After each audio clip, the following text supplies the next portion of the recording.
Minsan, yung inaakala natin na hawak na nating yaman ngayon, ayun na lang yun. Kumbaga, parang doon na lang tayo. Hindi natin nalalaman na mayroong pang mas magandang yaman na ipinagkakaloob sa atin ang Panginoon. May mas pang matagalan pang yaman na ibinibigay sa atin.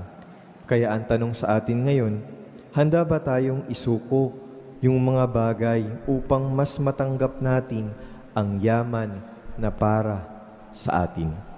In other words, do not cling to something that prevents you from becoming the person God is calling you to be. And sometimes, receiving something greater requires letting go of something good. Ito marahil ang pinakamahirap. Mas madaling bitawan ang isang bagay kapag alam nating masama ito. Pero paano kung mabuti naman? Paano kung mahalaga sa atin?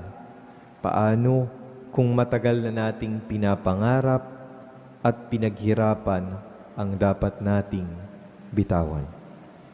Kaya marahil, magandang itanong din ngayon, ano ba ang bagay na mahigpit kong pinangahawakan na maaring humahadlang sa akin upang mas malayang sundan ang Panginoon?